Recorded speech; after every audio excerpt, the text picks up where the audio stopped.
겠습니다.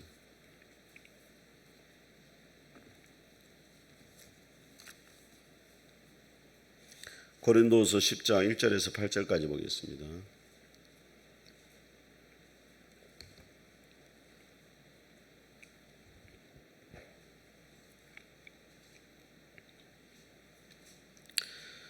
(10장 1절에서 8절까지) 한 절씩 교도하겠습니다. 너희를 대면하면 유순하고 떠나 있으면 너희에 대하여 담대한 나 바울은 이제 그리스도의 온유와 간용으로 친히 너희를 권하고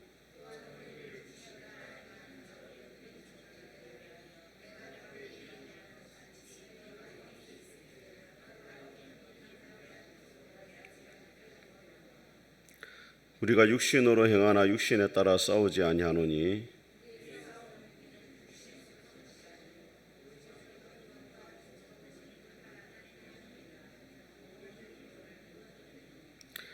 하나님 아는 것을 대적하여 높아진 것을 다 무너뜨리려고 모든 생각을 사로잡아 그리스도에게 복종하게 하니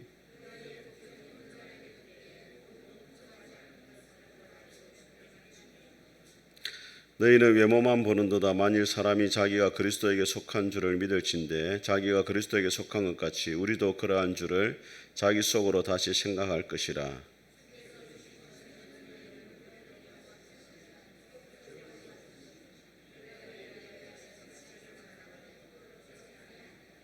아멘. 자, 오늘 이 본문의 말씀을 가지고 고린도후서 10장의 말씀을 한번 살펴보도록 하겠습니다. 오늘 이 말씀은 바울이 자신의 사도권에 대해서 변론을 하는 이야기인데, 부모로서 마음이 아픈 것은 자식들이 부모를 인정하지 않을 때, 또 부모를 비난할 때, 은혜를 모를 때 가장 부모의 마음이 아픈 것입니다. 오늘 바울에게 있어서 이 고린도 교회는 영적인 자식과도 같고 아들과도 같은 교회인데, 그 교회가 바울의 사도권을 인정하지 않고 오히려 비난하는데 바울이 거기에 대해서 변론을 하는 것을 보게 되어집니다. 오늘 이 말씀을 통해서 우리가 하나님의 종이 어떤 자세로 하나님을 섬겨야 되는지에 대해서 세 가지로 한번 살펴보겠습니다. 첫 번째로 그리스도를 닮은 온유와 간용으로 성도를 섬겨야 됩니다. 우리 1절을 같이 한번 읽어보겠습니다. 시작.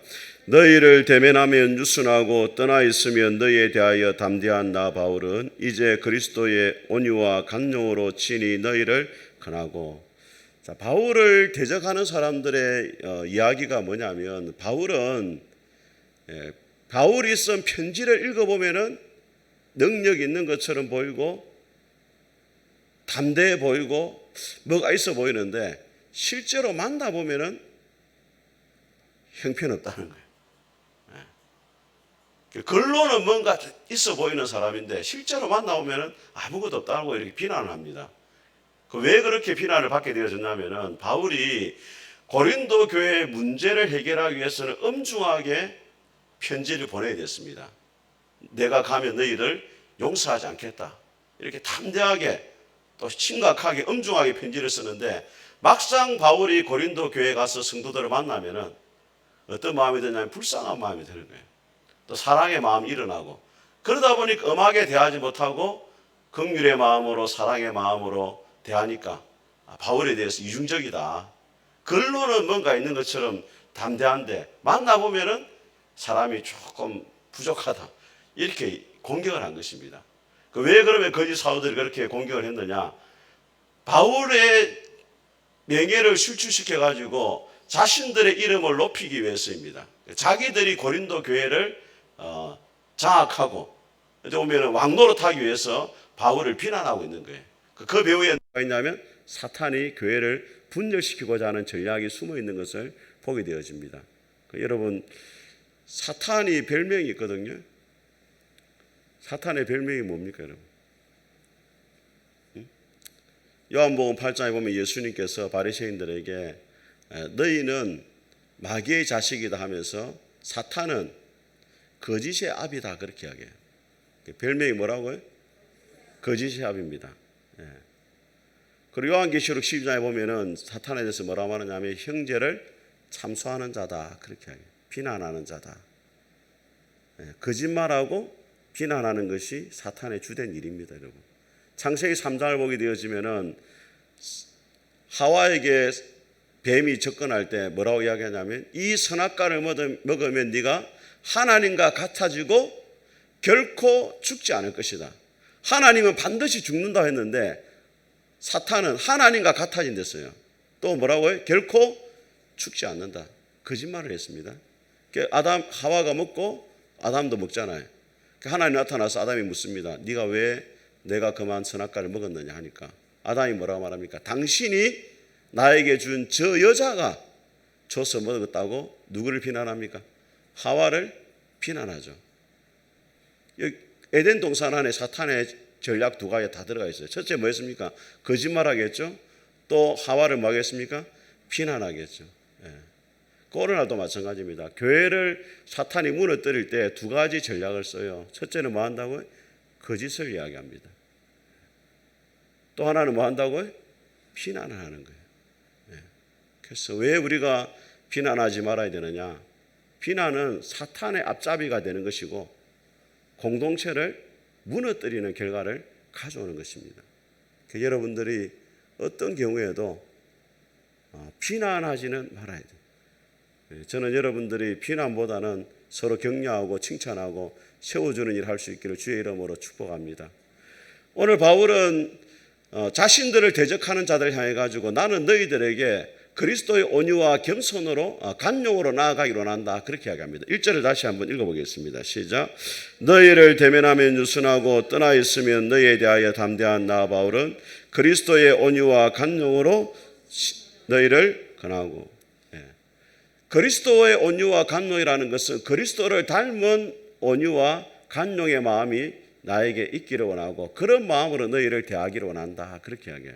그럼 여러분 온유라는 것이 뭐냐면 우리는 생각할 때 온유하면 그냥 부드러운 것을 생각합니다. 약간 조금 지나치게 말하면 좀 느끼한 사람은 온유하다 이렇게. 느끼한 사람은 부드러운 사람이 아닙니다. 성경적으로 말하면. 성경적으로 말하면 온유는 뭐냐면 힘을 절제할 수 있는 사람. 주님께 다스림받고 통제가 되는 사람을 온유하다 이렇게 말해요. 여러분 진돗개가 호랑이하고도 싸웁니다. 용맹해요. 근데 누구 말은 듣습니까? 주인의 말은 탁 들어요. 물라 하면 물고 물지 말라면 안 물어요. 똥개는 아무 사람 짖고 막 이렇게 합니다. 통제가 안 돼요. 온유한 사람은 누구냐? 진돗개와 같은 사람입니다. 자신의 자존심, 자신의 감정, 자신의 생각 모든 것을 주님의 통제 아래에서 둘 수 있는 사람. 오늘 바울이 감정대로 하면은 자기를 비난하는 사람들에게 똑같이 비난하고 싸울 수 있지만은 나는 너희들을 그리스도의 온유로 대하기로 원한다. 너희들에게 너그러운 마음을 가지기로 원한다. 그렇게 말합니다. 또 바울이 어떤 자세로 대하고 있습니까? 간용의 마음을 가지고 원한다. 이렇게 말합니다. 간용이라는 것은 예수님의 십자가에 가장 잘 나타났는데 예수님이 십자가에 돌아가실 때 어떻게 기도했습니까? 7마디의 기도가 있잖아요. 7마디의 기도. 가상칠언이 있잖아요. 첫 번째 기도가 무슨 기도였어요? 아버지 저들의 죄를 용서하여 주옵소서. 자기들이 하는 것을 알지 못합니다. 예수님을 채찍질하고 침뱉고 가시관을 씌우고 못 박은 자들에게 저들의 죄를 용서해달라. 그게 바로 주님의 간용이에요. 그래서 오늘 바울이 자기를 비난하고 대적하지만은 바울은 그들을 비난하고 대적하지 않고 오히려 그리스도의 온유와 간용으로 너희를 대하기로 원한다. 여러분 교회 생활하다 보면은 억울한 일이 있습니까? 없습니까? 교회 생활 열심히 안 했는가? 교회 생활 열심히 하다 보면 억울한 일 많습니다. 억울한 일도 많이 겪고 애매히 고난도 당하고 그때 뭐 해야 되느냐? 주님의 온유와 간용으로 서로를 대할 수 있어요. 그래야만이 공동체가 세워지는 줄 믿습니다. 저는 우리 성도들 가운데 그러한 주님의 마음이 있기를 주의 이름으로 축복합니다. 두 번째로 하나님의 능력으로 영적인 싸움을 싸울 수가 있어야 됩니다. 우리 3절 말씀을 같이 한번 읽어보겠습니다. 시작. 우리가 육신으로 행하나 육신에 따라 싸우지 아니하노니. 육신을 싸움을 싸우지 않는다 그렇게 말합니다. 바울의 대적들은 비난하고 또 바울을 향해 뭐라고 공격하냐면 바울은 추천서가 없기 때문에 정식 사도가 아니다 그렇게 말하는 거예요. 바울도 충분히 싸울 수 있지만은 안 싸운다는 거예요. 여러분 얼마 전에 그 이재명 씨의 전 비서관이 자살했잖아요. 그런데 유서에 핵심이 뭐냐면 억울하다는 거예요. 사람이 누명을 쓰면은 억울하면은 견디질 못해요. 여러분 방구 안 꼈는데 꼈다고 억울하잖아요. 그런데 지금 엄청 죄를 뒤집었잖아요. 얼마나 억울하겠어요. 예. 목사님 저도 때로는 이상한 소문이 들을 때 목사님이 이랬다 하더라 저랬다 하더라. 내가 안 했는데 그 억울하거든요. 억울하거든요. 바울도 지금 마찬가지예요. 바울도 돈을 갈취하고 있다. 살해도 안 받았어요, 바울은. 근데 돈을 갈취하는 자다, 정상적인 사도가 아니다, 이런 식으로 확 비난하니까 억울하잖아요. 마음 같아서 한 대 집박을 수 있고 싸울 수 있잖아요. 근데 바울은 육신의 싸움을 안 싸운다고 이야기합니다. 왜 그렇게 했겠습니까? 싸움 너머에 있는 싸움을 바울이 보았기 때문에 그래요. 지금 바울을 대적하는 자들이 왜 이렇게 싸움을 걸어오고 있느냐? 그 너머에 누가 역사하고 있느냐? 사탄이 역사하고 있다는 것을 봤기 때문에 그래요. 그래서 바울이 에베소서 6장에 뭐라 말합니까? 우리의 싸움은 혈과 육에 대한 싸움이 아니요 통치자들과 이 세상의 어둠의 주관자들과 하늘에 있는 악한 영들과의 싸움이다. 그렇게 이야기합니다. 여러분 우리가 교회 생활할 때 사람들과의 싸우는 것 때문에 너무 에너지를 많이 소모할 때가 많습니다. 교회들마다 보면은 성도들끼리 마음이 안 맞아가 싸우고 또 목사와 중직자들끼리 마음이 안 맞아 싸우고 이것 때문에 에너지를 많이 소모해요. 근데 여러분 싸움에서 승리하려면은 누가 적군이고 누가 아군인 줄 알아야 돼요. 우리의 적은 옆에 있는 분이 아닙니다, 여러분. 옆에 있는 여러분 적이 아니에요. 누가 여러분의 적입니까? 사탄이 여러분의 적이에요. 요한계시록에 보게 되어지면은 이기는 자라는 말이 계속 나와. 이기는 자에게는 생명나무 열매를 먹게 할 것이다. 이기는 자에게는 낙원에 가게 될 것이다. 이기는 자는 그 이름을 생명책에 지워지지 않을 것이다. 그 이기는 자가 누구와 이기는 거냐면 요한계시록이 로마의 핍박 가운데 있는 교회에게 주신 말씀이잖아요. 그럼 누구와 싸우라는 말입니까? 교회를 핍박하는 로마와 싸우라는 말이 아니고 그 너머에 있는, 계시록 오면은 짐승이 나오고 짐승을 지배하는 용이 나오거든요. 사탄이 나와요. 그 용이 누구를 부리느냐? 짐승을 부리거든요. 그 짐승은 누구를 말하냐면 교회를 핍박하는 세력을 말한단 말이에요. 그 세력 너머에 누가 있다고? 용이 있다는 거예요. 그러니까 우리 성도들이 진짜 싸워야 될 싸움은 누구와 싸워야 되느냐? 용과 싸워야 된단 말이에요. 사탄과 싸워야 된다는 거예요. 그래서 여러분들이 교회 생활할 때 여러분들 마음속에 누군가 미워지고 또 싫어지고 갈등이 일어날 때마다 뭘 기억해야 되냐면 이 싸움은 누가 걸어오는 싸움이다? 사탄이 여러분을 넘어뜨리려고 걸어오는 싸움이라는 걸 알아야 돼요, 여러분. 남편이 주는 것 없이 믿다? 누가 그런 마음을 줍니까? 그 사탄이 주는 마음이죠. 예? 절대로 여러분, 우리는 서로 싸우면 안 돼요. 싸움 너머에 싸움이 있다는 거예요. 그게 누구와 싸움이다? 사탄과의 싸움이라는 것을 우리가 알아야 됩니다. 어느 목사님이 교회 집회를 갔습니다. 기도했습니다. 하나님, 이 교회에 무슨 말씀을 전해야 됩니까? 기도했어요. 꿈을 꾸는데 두 사람이 양쪽에서 막 무리들이 돌을 던지고 싸우고 있어요.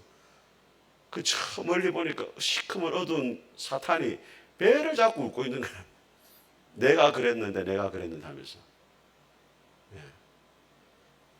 교회가 싸우고 있는데 실제로 누가 그랬는데 사탄이 하고 있어요. 그 이야기를 집회 날 했어요. 그 교회 문제가 해결이 되어 버렸어요.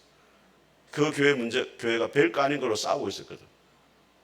근데 이 싸움은 누구의 싸움이다? 영적인 싸움이라는 것을 이제 가르쳐 줌을 해가지고 그 교회가 문제가 해결이 됐다는 거예요. 저는 여러분들이 하나님 앞에서 영적인 싸움에 승리할 수 있길 주의 이름으로 축복합니다. 우리 4절과 5절을 같이 한번 읽어보겠습니다. 시작. 우리의 싸우는 무기는 육신에 속한 것이 아니요 오직 어떠한 견고한 진도 무너뜨리는 하나님의 능력이라. 모든 이론을 무너뜨리며 하나님을 아는 것을 대적하여 높아진 것을 다 무너뜨리고 모든 생각을 사로잡아 그리스도에게 복종하게 하니. 자, 바울이 말하기를 우리가 싸우는 것은 견고한 진을 무너뜨리는 싸움인데 그것은 무엇으로 무너뜨리느냐? 하나님의 강력한 능력, 무기로 무너뜨린다. 그렇게 이야기해요. 견고한 진을 바울이 세 가지로 말합니다. 첫째는 모든 이론과 그리스도를 대적하여 높아진 마음. 그 다음에 또 하나는 뭡니까? 모든 생각이라 이야기합니다. 이 세 가지를 말하는데 한마디로 말하면 복음을 대적하는 인본주의적인 사상을 이야기하는 거예요. 오늘날로 말하면 뭐라고 이야기할 수 있냐면 이단이라고 말할 수 있어요. 요즘에 그 MBC에서 방영했습니까? 저는 보지를 못했지만 나는 신이다 해가지고 지금 난리가 났잖아요. 예? 막 보기도 싫더라고. 나 무슨 내용이 대충 알 것 같으니까 보기가 싫어요. 예. 그게 또 기독교의 범주 안에 들어와 있다는 게 너무 제가 또 마음이 아프고. 예. 그 사이비가 왜 기독교입니까, 여러분? 신천지도 기독교인이라죠. 여호와 증인들도 기독교인이라죠. 하나님의 교회도 기독교인이라죠. 그 이단들이 교회를 결과적으로 대적하고 복음을 대적하잖아요. 그럼 여러분 이단이 뭡니까, 여러분? 이단은 성경의 진리를 하나 혹은 그 이상을 부정하는 것이 이단이거든요. 이단의 특징을 제가 말씀을 드려요. 5가지로 요약해서 말씀드리겠습니다. 첫째는 뭐냐면 이단은 다른 성경을 가지고 있습니다. 다른 성경. 66권의 성경 외에 다른 성경을 가지고 있고 이것은 하나님의 말씀이다. 교주가 직통 계시를 받았다 해가지고 가지고 있다면 그 100% 이단입니다, 여러분. 몰몬교는 뭘 갖고 있냐? 몰몬경을 갖고 있습니다. 몰몬경. 통일교는 원리 강론이라는 책을 가지고 있습니다. 신천지는 신탄이라는 이만희가 적었다고 하는 책이 있어요. 예. 여호와 정의는 신세계 역이라 해가지고 성경을 번역했는데 똑같아요, 내용이. 그런데 자세히 보면은 뭐가 차이 나냐면 예수님하고 성령님을 하나님이 아닌 것으로 격화시켜 놨어요. 그래서 요한복음 14장에 보면은 성령님은 성경에 이렇게 되어 있습니다. 보혜사 성령 그가 인칭 대명사로 되어 있어요. 원래 원문에는 그가라고 되어 있는데 신세계에 보면 뭐라고 되어 있냐면 그것이라고 되어 있습니다. 그래서 성령님을 하나의 에너지나 물질로 만들어 버렸어요. 번역을 잘못해 놨어요. 그게 신세계적입니다. 그래서 성경 외에 다른 경전을 가지고 있거나 또 성경을 오역하거나 또 첨부하거나 했다면 100% 이단이에요. 여러분들이 김영수 목사 어느 날 산에서 기도하다가 계시를 받아가지고 가져왔다 하면은 저를 쫓아내야 돼요. 아시겠죠? 너무 아멘 크게 하지 마시고. 자, 두 번째 뭐냐면 첫 번째 다른 성경, 두 번째는 뭐냐면 다른 예수입니다. 예. 2000년 전에 이 땅에 오신 예수님 외에 또 다른 메시아나 구원자라고 주장하면 100% 이단이에요. 나는 신이다 하는 그 이유가 다 자기가 메시아라는 거잖아요, 지금. 이만희도 그렇고 안상홍이도 그렇고 안상홍이가 메시아라고 했는데 근데 저기 어딘지 기억이 안 나요. 어디가 무덤이 있습니다. 메시아가 죽어 있어요. 그 무덤이. 묘지에도 메시아 이렇게 돼 있습니다. 말이 안 되는 거죠. 근데 이 이단들이 자기가 메시아라는 걸 주장하기 위해서 만들어낸 교리가 두 가지입니다. 첫째는 뭐냐면 시대별 구원자라는 교리를 만들었어요. 시대별로. 그래서 출애굽과 광야 시대는 누구를 통해서 구원했냐면 모세를 통해서. 그 다음에 정복 시대는 요수아. 그 다음에 다윗. 시대별로 구원자를 두었다는 거예요. 예수님도 신약 시대의 구원자였고 말세 시대에는 하나님이 또 다른 구원자를 보냈는데 이 구원자가 누구다? 이만희하고 안상홍이다. 시대별로 구원자를 보낸다는 겁니다. 그거 다 거짓말입니다, 여러분. 성경에 뭐라고 되어 있냐면 우리의 구원자는 예수님밖에 없어요. 천하 인간에 예수란 이름 외에 다른 이름을 주신 일이 없다라고 이야기합니다. 구약은 오실 예수님, 신약은 이미 오신 예수님에 대해서 이야기하는 거예요. 주 예수를 믿어라 그리하면 너와 내 집이 구원을 받는다. 사도행전에 말하고 있습니다. 사도들이 전한 복음이 예수는 그리스도다. 이거밖에 안 전했어요. 예수님이 누군가. 이거밖에 안 전했다고. 그러니까 예수님 외에 다른 구원자가 있다. 이거 다 거짓말이에요. 어느 날 저희 교회에 책이 하나 배달이 왔어요. 종말에 관한 책이더라고. 이름이 보니까 메시아 돼 있어요. 그래서 제가 그 사진을 찍어가지고 우리 목사님들 그 카톡에 올렸어요. 옆에다 제가 글을 찍었습니다. 제가 주님을 몰라봤습니까? 그 너무 얼토당토 안 하는데 왜 사람들이 그러면은 그 이단에 빠지겠습니까? 여러분 예수님을 쫓아가면 길을 안 잃어버려요. 왜 사람들이 이단에 가느냐? 첫째는 성경에 대한 호기심. 두 번째는 어떤 신비한 체험, 은사. 이런 걸 따라가니까 이단에 빠지는 거예요.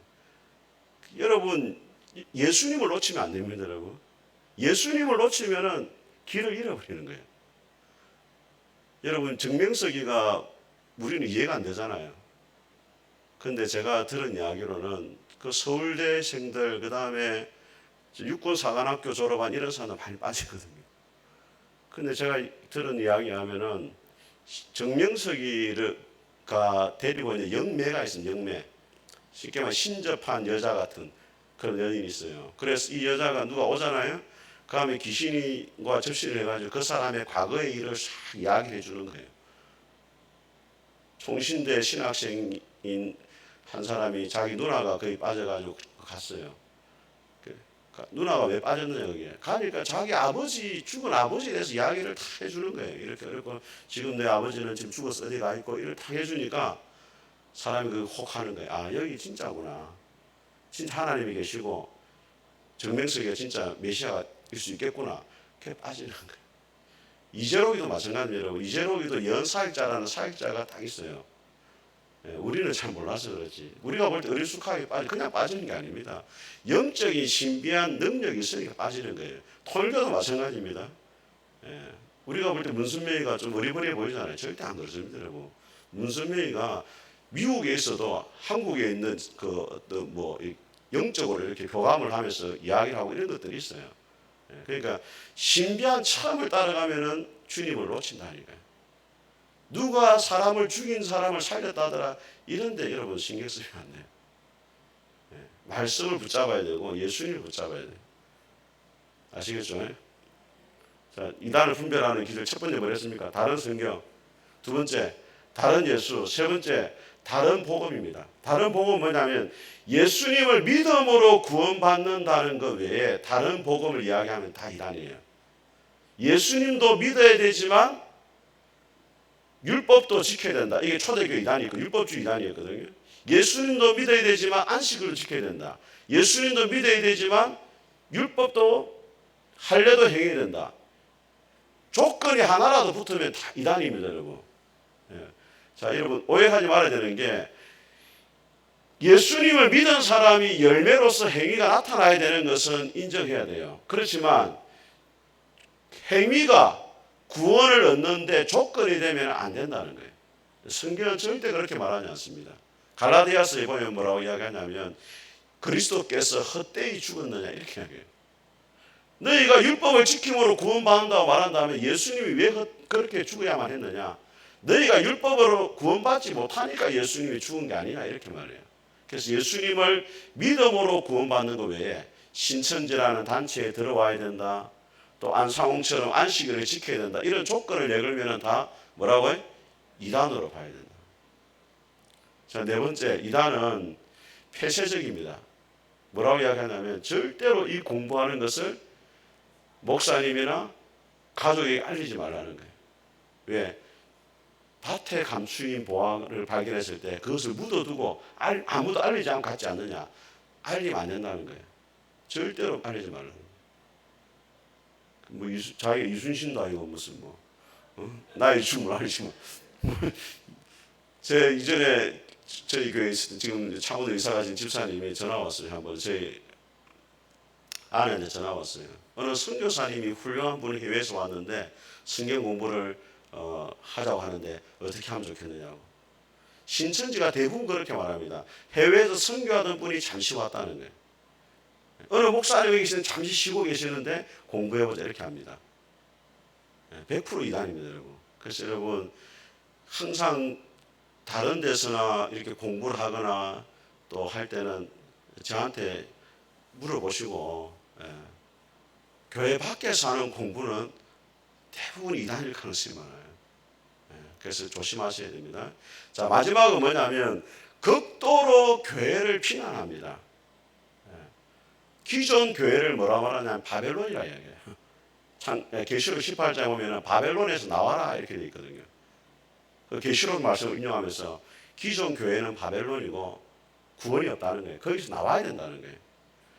제가 다음에 계시록을 공부할 기회가 있으면 말씀드리겠지만은 그 계시록의 18장의 바벨론은 교회를 말하는 게 아닙니다. 세상을 이야기하는 겁니다. 세상. 이 세상은 장차 망할 바벨론이라는 거예요. 거기에 속하지 말라는 겁니다. 그 세상이 따라가는 그 세상의 그 제약의 틀에 매이지 말고 세상에 속하지 말라 이 말이지 교회에서 나와라 이런 말이 아닙니다, 여러분. 유튜브나 이런 데 한 번씩 보면은 바벨론에서 나와라 하면서 막 교회에서 나와야 된다 막 이렇게 막 하는 사람이 있거든요. 그 절대로 그렇지 않습니다. 그래서 교회 안에서도 마찬가지입니다. 신천지 전략 가운데 산 옮기는 전략이 있습니다. 그게 뭐냐면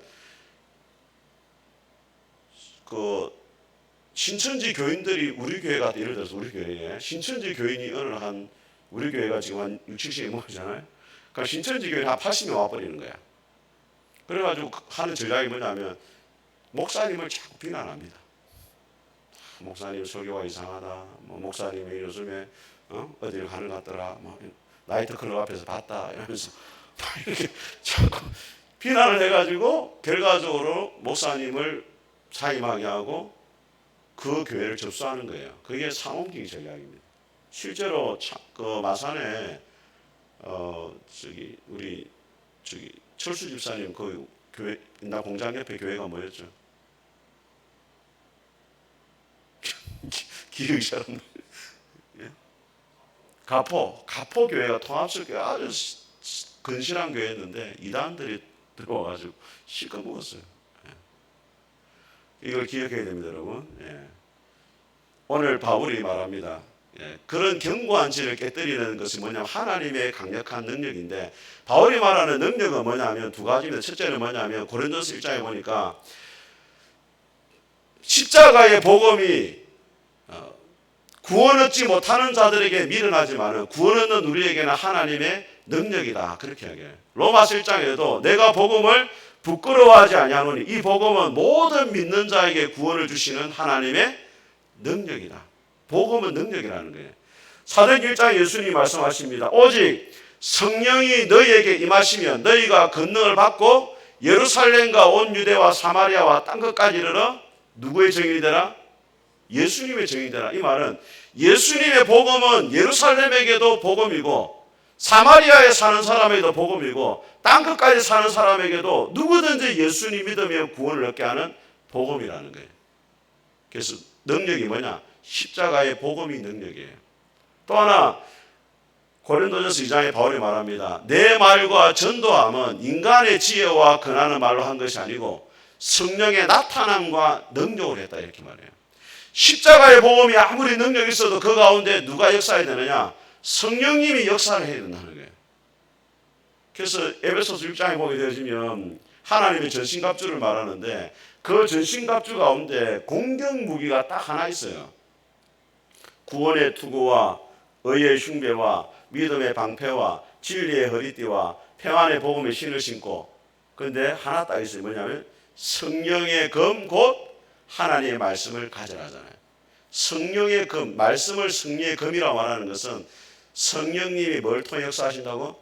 말씀을 통해 역사한다는 거예요. 다르게 말하면 말씀이 성령의 손에 붙잡히지 않으면 그 말씀은 아무런 소용이 없다 이 말이에요. 그래서 여러분들이 그 목사를 위해서 기도할 때 김영선 목사의 말씀이 누구에 붙잡히도록 성령님에 붙잡히도록 기도해야 돼요. 일찍 예배 와가지고 여러분 뭐 로또 당신 달라 기도하지 말고 성령님에 붙잡히도록 기도해요. 주일 대표 기도할 때도 성령님에게 붙잡힐 수 있도록 그렇게 기도하셔야 돼요. 여러분들이 복음을 전할 때도 여러분이 전하는 복음이 성령님이 역사하시도록 기도를 해야 돼요. 그래야만이 사탄의 견고한 진이 무너지는 거예요. 그러한 은혜가 있기를 주의 이름으로 축복합니다. 세 번째로 주님의 종은 교회를 세우는 자가 되어야 합니다. 우리 7절과 8절 말씀 같이 한번 읽어보겠습니다. 시작. 너희는 외모만 보는도다. 만일 사람이 자기가 그리스도에게 속한 줄을 믿을진대 자기가 그리스도에게 속한 것 같이 우리도 그러한 줄을 자기 속으로 다시 생각할 것이라. 주께서 주신 권세는 너희를 무너뜨리려고 하신 것이 아니요 세우려고 하신 것이니 내가 이에 대하여 지나치게 자랑하여도 부끄럽지 아니하리라. 자, 여러분, 바울을 대적하는 사람들이 또 바울을 공격하는 말이 뭐냐면 바울은 외모가 사도의 외모가 아니라. 참 이 말 들으면은 실족할 사람 많습니다, 여러분. 뭐 사도가 무슨 외모가 사도 외모가 있습니까? 예, 저는 요즘에 저 얼굴을 보면서 참 감사하고 있습니다. 예, 저 옛날에는 좀 얼굴이 목사 얼굴이 아니었습니다. 예, 사람들이 보면은 조금 이렇게 겁을 먹는 얼굴이었어요. 예, 저 고등학교 다닐 때 앞에 앉았더니 내가 뒤를 못 쳐다봤습니다. 처음에 학교 이렇게 바뀌고 반 배치 받을 때. 제가 무슨 사람이었어요. 제가 말씀드렸잖아요. 지나가다가 이상한 사람 저한테 찾아와가지고 혹시 가죽 빼돌림 있는데 장사 안 해보랍니까? 무슨 내가 얼굴이 그렇게 사기꾼처럼 가죽 빼돌림 이상하다. 나 그런 사람들 처음 봤어요. 예.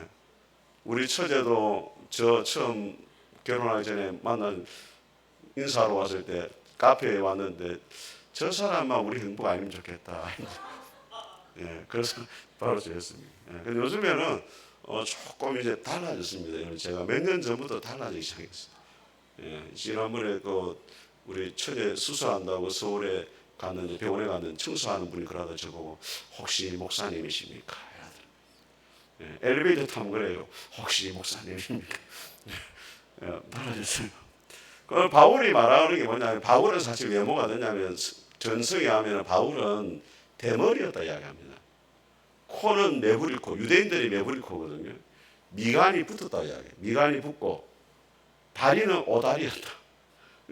볼품이 없는 거예요. 그러니까 대적단이 공격을 했죠. 근데 바울이 뭐라 말하냐면 자 17절 18절 읽어봅니다. 시작.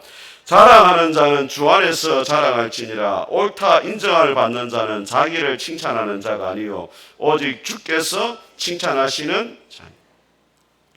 외모는 나는 자랑할 만하지 못하다는 거예요. 그렇지만 나는 누구를 자랑한다? 예수님을 자랑한다. 그리고 너희들이 나를 인정해 주지 않아도 좋다. 그렇지만 마지막 날에 진짜 나를 인정해 주실 분은 누구라고? 예수님이다. 여러분, 우리가 교회를 섬기다 보면은 사람들의 인정받지 못할 때가 많습니다. 그래서 교인들이 그 코로나보다 잘 걸리는 병이 있잖아요. 섭섭병. 섭섭병 다 걸리면 지금 보니까 몇 명 걸리든 지금 여기도 보니까 몇 사람 걸리잖아요. 섭섭병 너무 잘 걸려. 섭섭병이 왜 걸립니까? 알아주지 않고 인정해주지 않을 때 걸리거든요.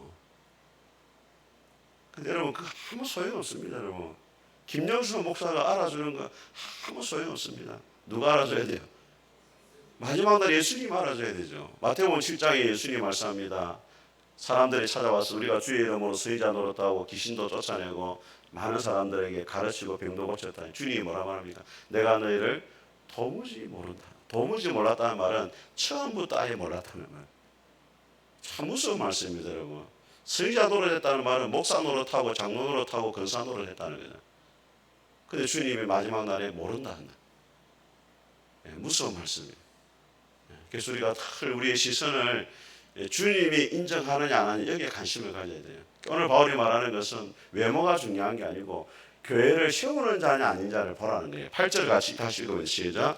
주께서 주신 권세는 너희를 무너뜨리려고 하신 것이 아니요 세우려고 하신 것이니 내가 이에 대하여 지나치게 자랑하여도 부끄럽지 않아요. 지금 바울을 대적하는 사람들이 왜 바울을 대적합니까?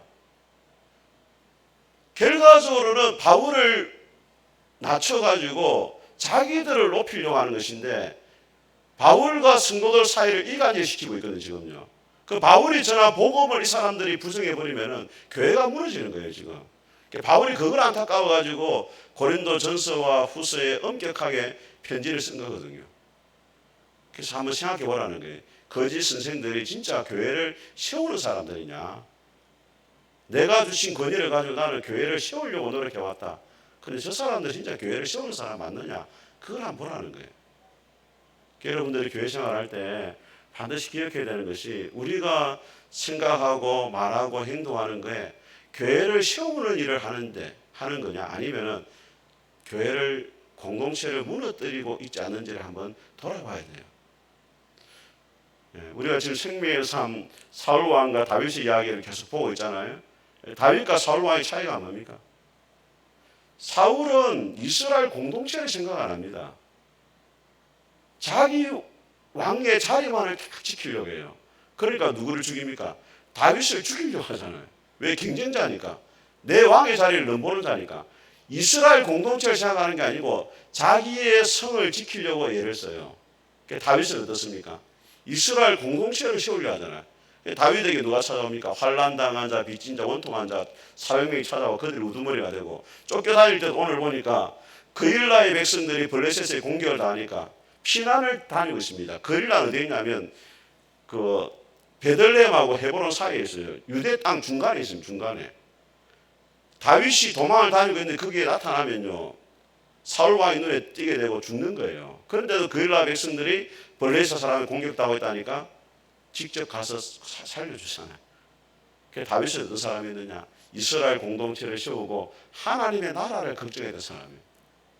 참 안타까운 것은 제가 이런 말하면 조금 그렇습니다만은 또 공부 잘하는 사람이 이런 그 공부 잘하는 사람 욕을 해야 되는데 무슨 말이냐면 교회가 작은 사람이 교회 큰 거 욕하면 또 사람들이 별로 인정 안 해주더라고. 그런데 이제 대형 교회를 하시는 목사님들이 욕심이 너무 많아. 어떤 분은 그래요. 뭐 김해 작은 교회 다 없어져야 된대. 근데 그 이야기도 얼마나 마음이 아픈지 누구라고 말은 안 하겠습니다. 그래서 심지어 어떤 말이냐, 신천지보다 더 무섭다 이런. 하나님의 나라를 생각해야죠. 자기 왕국만 다 높이 쌓으려고 하잖아요. 자기 왕국만. 자기의 성을 쌓고 자기 왕국을 쌓는 게 중요한 게 아니에요. 저는 이찬수 목사님 같은 분을 제가 존경하는 이유가 이찬수 목사님이 한국에서 영향력 있는 목회자라면 거의 1, 2위에 들어가요. 우리나라에서 주일날 설교를 하고 유튜브로 조회수가 제일 많이 나오는 분이 이찬수 목사님이에요. 우리 교인들도 거의 한 번씩 볼 거면 이찬수 목사님 1위, 2위는 김병삼 목사님, 3위는 유기성 목사님. 이 정도가 제일 많이 봐요, 유튜브를. 예? 여러분들은 푸른숲 한번 클릭합니까? 그런데 이찬수 목사님이 지금 목회 마지막에 어떤 결정을 내렸습니까? 400명씩 교회를 분리 개척시켰잖아요. 자기 왕국을 안 만들었다고. 그런 면에서 나는 이찬수 목사님 사실 목소리는 별로 저보다 안 좋더라고. 근데 그런 면은 존경합니다, 진짜. 마지막에 그 욕심을 버린다는 게 쉬운 게 아니거든요. 다 분리 개척시키잖아요. 그것도 합동척인데 고신도 분리해주고 합신도 분리해주고 자기 밑에 있는 부목사들 다 분리시키잖아요. 이동호 목사님은 또 왜 존경? 이동호 목사님은 지구촌 교회는 기성교회 교인은 안 받겠다 이렇게 했어요. 세 가족이면 불신자면 받거나 이사를 오면 받지만은 여기 있는 사람들 중에 우리 교회 오는 사람 난 안 받는다 했어요. 우리 교회 이미 크다는 거예요. 그런 넉넉한 마음을 가지고 얼마나 좋습니까? 김해에 우리 큰 유수한 목사님들이 또 그런 마음을 가지고 작은 교회를 살리고 하나님의 나라를 살리도록 해야 되지 자기 왕국만 자꾸 세우려 하니까 문제가 심각한 거예요. 그래서 여러분 사실 큰 교회가 하는 일도 많지만은 하나님의 나라에서 관점에 볼 때는 별로 유익이 없거든요. 오늘 바울이 하는 말은 뭐냐면 공동체를 세우는 자가 되어야 된다. 그래서 저희 교회도 참 그렇게 넉넉하지 못하지만 이번에 또 이전하는 교회에 또 얼마를 또 지원을 하기로 했거든요. 또 선교사님들 우리가 지원하고 도움을 줘야 되는 이유가 하나님의 나라를 확장하는 사람이 되고 교회가 되기 때문에 우리가 그런 일들에도 동참을 해야 되는 것입니다. 우리 푸른숲 교회가 우리 교회만을 세우는 교회가 아니고 하나님의 나라를 세우는 교회가 될 수 있기를 주님의 이름으로 축복합니다. 우리 같이 한번